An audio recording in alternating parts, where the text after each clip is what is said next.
Subhanallah walhamdulillah wa la ilaha illallah.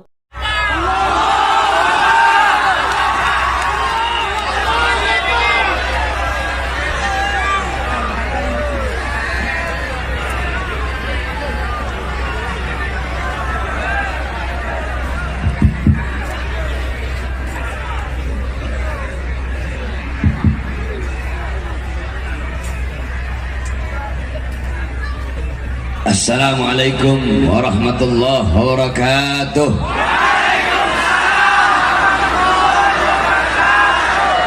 Bismillah wassalatu wassalam ala rasulillah Muhammad ibn Abdullah wa ala alihi wa sahbihi wa man wala.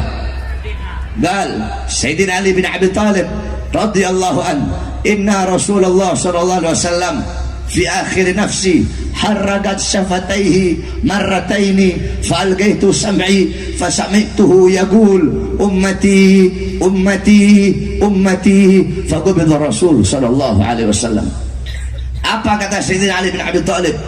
Nabi Muhammad di akhir hayatnya, aku melihat bibir beliau bergerak dengan 2 kali gerakan.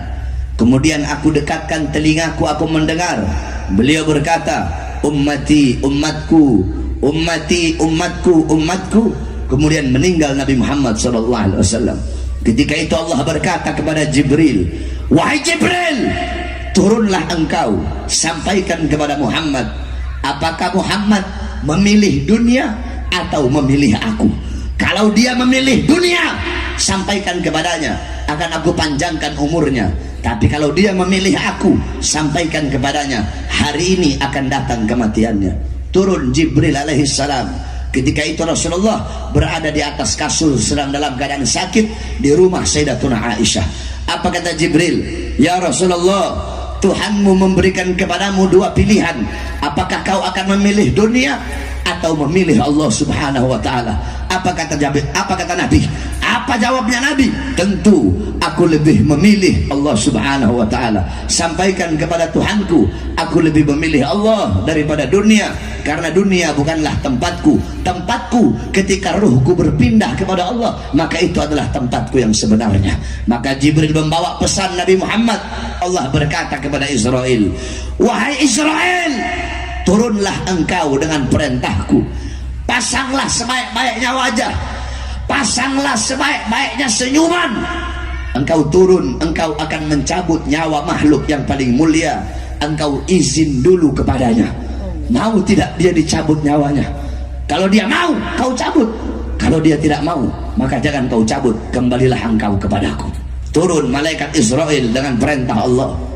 Di Israel tidak langsung masuk rumah Rasulullah, dia ketuk pintu Nabi Muhammad. Assalamualaikum ya Rasulullah. Pintu rumah dibuka oleh Sayyidatuna Fatimah. Fatimah berkata, siapa engkau? Tidakkah kau melihat ayahku sedang terbaring sakit? Israel menjawab, aku yang memisahkan anak dengan orang tua, aku yang memisahkan orang tua dengan anak, aku yang memisahkan suami dengan istri, aku yang memisahkan istri dengan suami, aku yang menjadikan anak-anak menjadi yatim, aku yang menjadikan istri-istri yang menjadi janda, aku yang meramaikan kuburan, aku pemisah antara dunia dan akhirat, dan aku diutus oleh Tuhanku kemari untuk mencabut nyawa sebaik-baiknya makhluk, yaitu Muhammad Rasulullah SAW. Ketika Sayyidah Fatimah mendengar kalau di depannya adalah Israel, dia langsung kembali ke pangkuan ayahnya. Dia menangis, dia berkata, wahai ayah, Israel berada di depan, ingin mencabut nyawamu wahai ayah. Apa kata Rasulullah? Jangan kau bersedih wahai Fatimah, karena engkau adalah manusia yang pertama kali akan menyusulku setelah kematianku. Datanglah Israel. Ketika Israel datang, ditemani oleh Jibril. Ketika akan dicabut oleh Israel, Nabi Muhammad berkata, ya Khalili Jibril, wahai kekasihku Jibril, aku belum puas meninggalkan umatku kalau Allah belum memberikan jaminan kepada umatku. Pergi Jibril menghadap Allah. Ya Allah, kekasihmu belum puas, kekasihmu minta jaminan untuk umatnya. Apa kata Allah? Fa'auhallahu ta'ala ala Jibril, basyirhu ya Jibril, innal jannah muharramatun 'alal umam qabla an tadkhuluha ummatuh. Wahai Jibril, sampaikan kepada Muhammad, jaminan dariku surga aku haramkan untuk dimasuki oleh siapapun sebelum surga dimasuki oleh umat Muhammad. Ini jaminan dariku. Nabi Muhammad pada saat detik terakhir nafasnya tidak memikirkan nasibnya. Yang beliau fikirkan nasib kalian sebagai umatnya. Akhirnya dicabutlah nyawa makhluk yang mulia tersebut. Dicabut nyawa Rasulullah. Ketika nyawa tersebut sampai di betis, Nabi berkata, apakah seperti ini rasa sakit sakratul maut? Kemudian Allah Subhanahu wa ta'ala memerintahkan kepada seluruh malaikat yang ada di langit untuk turun ke bumi untuk menyampaikan kepada Rasulullah bahwasanya telah diangkat kesusahannya ketika sakratul maut, dan disampaikan kepada Muhammad bahwasanya sakratul maut itu lebih sakit daripada ditancapkan ribuan pedang.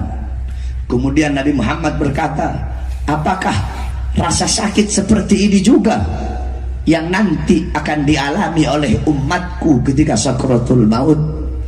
Apa jawab Israel? Iya ya Rasulullah, rasa sakit seperti ini, bahkan lebih sakit dari ini ya Rasulullah. Nabi Muhammad mengusap pipinya, ada air sebuah cawan di samping, beliau letakkan tangannya di cawan yang berisi air itu, kemudian beliau usapkan itu air di muka beliau. Kemudian beliau mengangkat tangan. Doa terakhirnya Nabi Muhammad SAW, doa yang menutupi kepergian Rasulullah SAW. Apa doa beliau? Allahumma khaffif ala ummati fi sakratil maut, Allahumma khaffif ala ummati fi sakratil maut wa thaqqil alayya. Ya Allah, ya Rabb, ringankanlah, permudahkanlah sakratul maut umatku dan beratkanlah untukku. Ya Allah, ya Rabb, aku menanggung sakratul maut umatku, berikan rasa sakit mereka, berikan beban penderitaan sakratul maut umatku. Ya Allah, umatku tidak akan kuat, umatku tidak akan sanggup. Biar aku nabi mereka, aku pemimpin mereka, aku penanggung jawab mereka, biar aku menanggung seluruh rasa sakit sakratul maut umatku. Ya Allah, jangan kau berikan rasa sakit sakratul maut kepada umatku. Ya Allah, apa yang telah kau berikan untuk Rasulullah? Apa yang telah kau korbankan untuk Nabi Muhammad? Nabi Muhammad berjuang mati-matian, pagi, siang, sore, malam berdakwah, berdarah.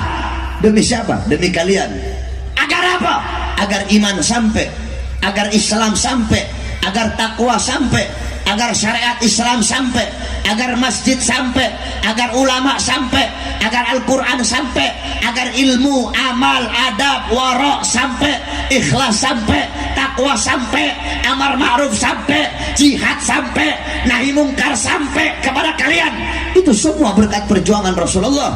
Tetapi setelah itu semua sampai, malah kalian sia-siakan, malah kalian campakkan, kalian lebih berat kepada urusan dunia daripada urusan-urusan yang menggembirakan hati baginda Nabi besar Muhammad sallallahu alaihi wasallam.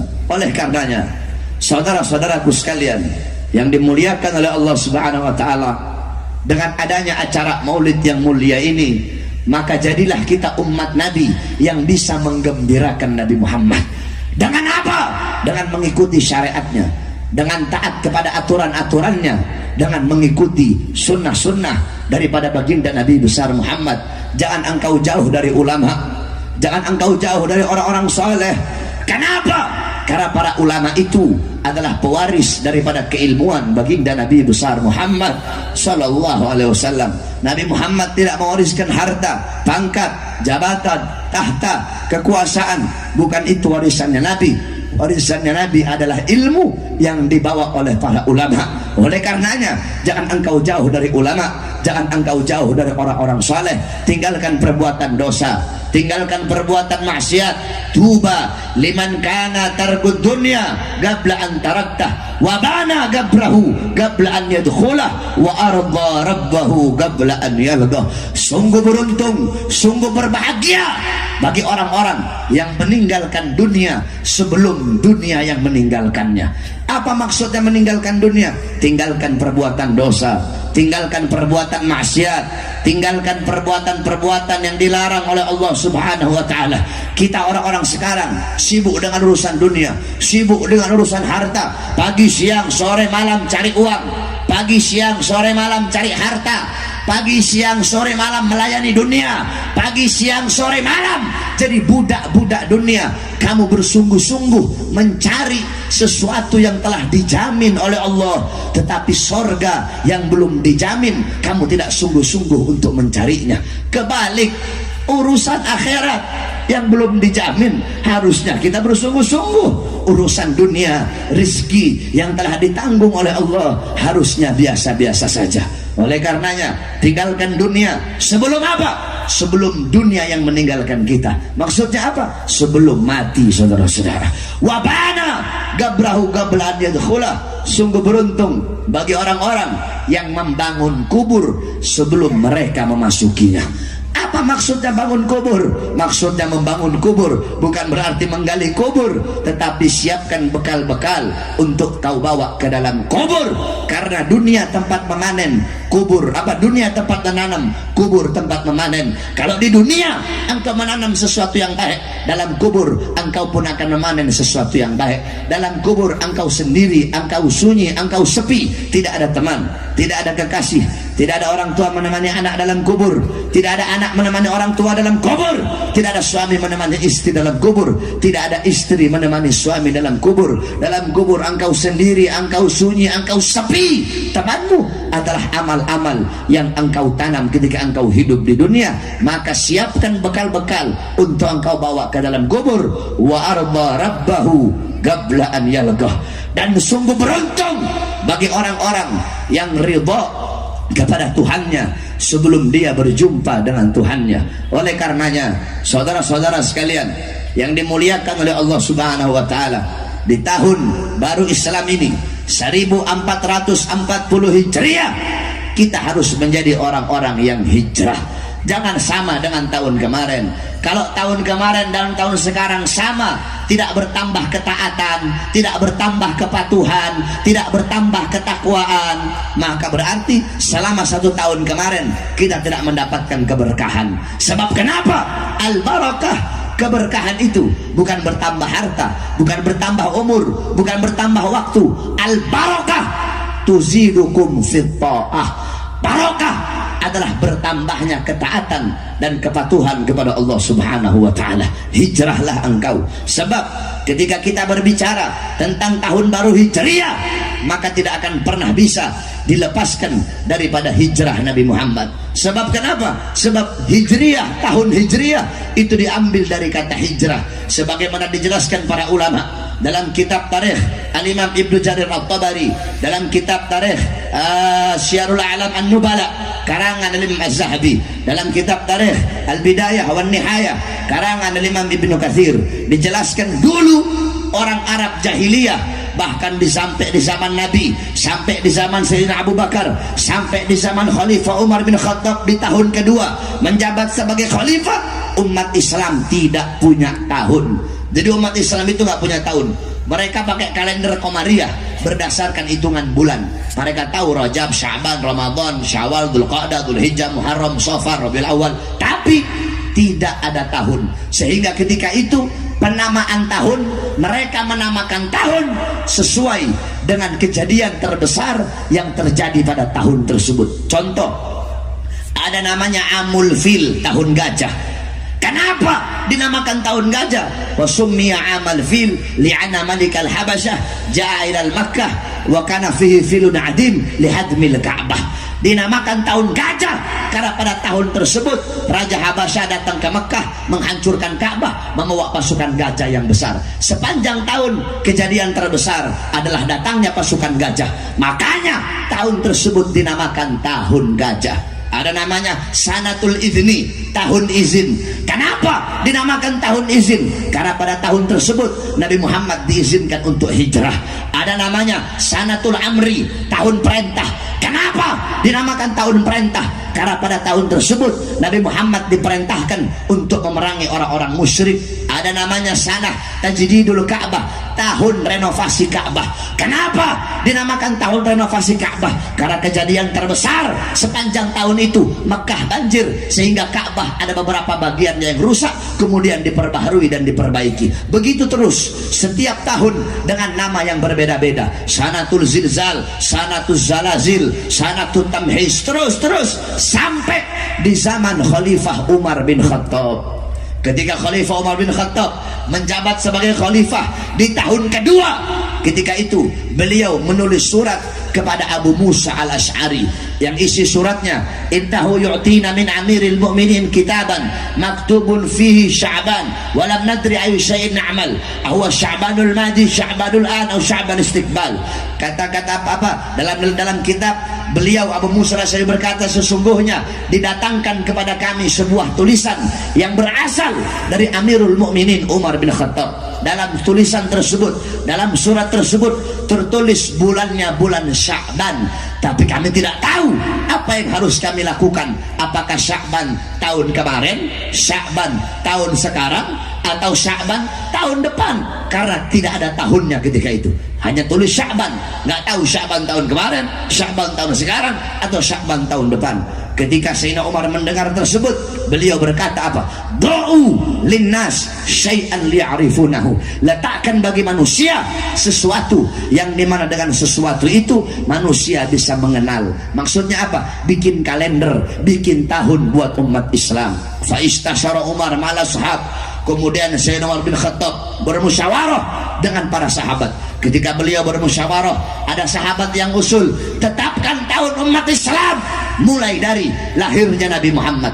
Ada lagi yang usul, tetapkan tahun umat Islam mulai dari wafatnya Nabi Muhammad. Ada lagi yang usul, tetapkan tahun umat Islam mulai dari Nabi Muhammad diangkat menjadi nabi. Dari sekian banyak usulan, usulan yang diterima adalah usulan Sayyidina Ali bin Abi Thalib. Apa usulan beliau? Usulan beliau, tetapkan tahun bagi umat Islam mulai dari kita meninggalkan negeri berhala. Maksudnya apa? Maksudnya mulai dari hijrah, yaitu hijrah dari Makkah ke Madinah. Maka ditetapkanlah tahun Hijriyah, diambil dari hijrahnya baginda Nabi besar Muhammad SAW. Itu adalah asal usul peletakan dan penamaan daripada tahun Hijriyah. Makanya ketika berbicara tentang tahun baru Islam, tidak bisa dilepaskan daripada hijrahnya Nabi Muhammad SAW. Pertanyaannya, apa itu hijrah? Hijrah, para ulama berbeda pendapat tentang hijrah. Al-Imam Suyuti beliau berkata, al-hijrah intiqal an syai' ila syai'. Al-Imam Qurtubi berkata, al-hijrah intiqal min mawdi' ila mawdi' wa qasdu tarkil awal itharan nithani. Al-Imam Mujahid berkata, al-hijrah tarku diyarahum in khafal fitnah wal i'tidari fi dzatillah. Terlalu panjang kalau saya mau jelaskan dan saya artikan. Intinya saja, sebenar-benarnya makna hijrah adalah yang disampaikan oleh baginda Nabi besar Muhammad SAW. Apa hijrah menurut Nabi? Al-muhajir man hajara ila mana Allahu anhu. Orang-orang yang berhijrah adalah orang-orang yang meninggalkan apa-apa yang dilarang oleh Allah Subhanahu wa ta'ala, meninggalkan perbuatan dosa, meninggalkan perbuatan maksiat. Allah larang mabuk, kamu tidak mabuk, kamu tinggalkan mabuk, berarti kamu orang yang berhijrah. Allah larang zina, kamu tinggalkan zina, berarti kamu orang yang berhijrah. Allah larang makan riba, kamu tidak makan riba, maka kamu orang yang berhijrah. Allah larang korupsi, Allah larang mencuri, Allah larang terima menyuap atau menerima suap, kamu tidak terima itu, kamu tidak melakukan itu, maka kamu orang yang berhijrah. Setiap orang yang meninggalkan perbuatan dosa, maka orang tersebut disebut orang yang berhijrah kepada Allah Subhanahu wa ta'ala. Makanya di tahun baru Islam 1440 Hijriah ini, ayo kita hijrah. Hijrah dari apa? Hijrah dari kebodohan menuju kepintaran. Hijrah dari apa? Dari keterpurukan menuju kebangkitan. Hijrah dari apa? Dari malas ibadah menuju giat dan rajin beribadah kepada Allah. Hijrah dari apa? Hijrah dari perbuatan maksiat menuju perbuatan taat. Hijrah dari apa? Hijrah dari perbuatan dosa menuju pintu pengampunan dan taubat. Hijrah dari apa? Hijrah dari presiden lama menuju 2019 ganti presiden.